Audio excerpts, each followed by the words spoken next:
solve, we need to be able to solve for theta. First, we need to be able to move my square root of 3 to the right. It's a positive, it's going to become a negative.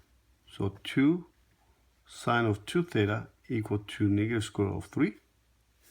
And I'm going to divide by 2. So we have the sine of 2 theta is equal to negative square root of 3 over 2.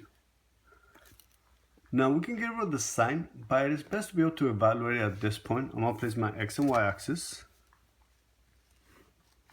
And we know that sine is your y value, and in this case has to be negative.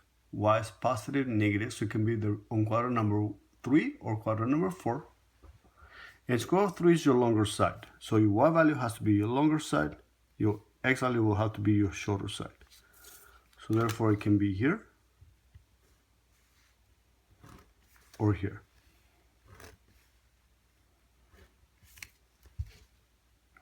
We're working with theta, so we're working with degrees. So this will be 240 degrees or 300 degrees.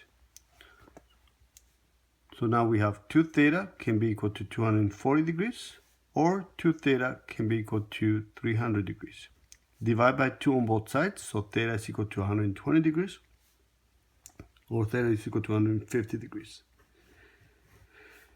Now some of you guys will stop in here, but remember, since we're working with the sine of 2 theta,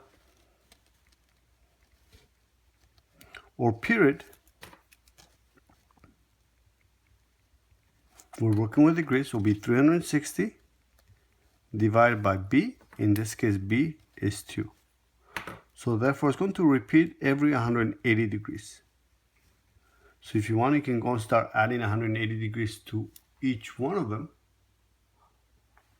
and until you get over 360. Or you can write your solutions first, all your solutions, plus 180n. Second will be theta is equal to 150 plus 180n, since it repeats every 180 degrees. So these are all your solutions. So to find the solution between 0 and 360, we can just go through and plug in 0, plug in 1, plug in 2, and so on. So let's start with 120 degrees. Plus 180, and I'm plugging in 0. If you plug in 0, gives you 0 plus 120 will be 120 degrees, which is your first solution. Now I'm going to plug in 1. This gives you 180 plus 120 will be 300 degrees. Now I'm going to plug in 2.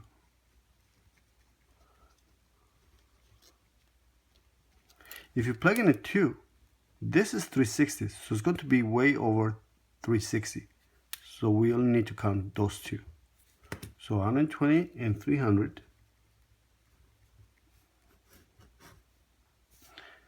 Now let's continue with the second one. So 150 plus 180, and I'm plugging in 0,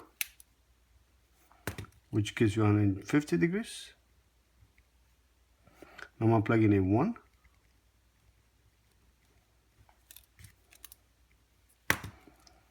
This is 180 plus 150 will be 230.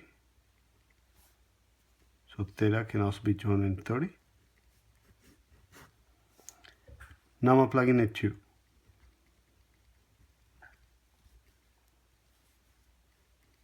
Once you plug in 2, this becomes 360. So you can go over the 360 interval that we need. So we have those 4 solutions. So theta can be equal to 120 degrees, or 150 degrees, or 3, then this should be 330, right?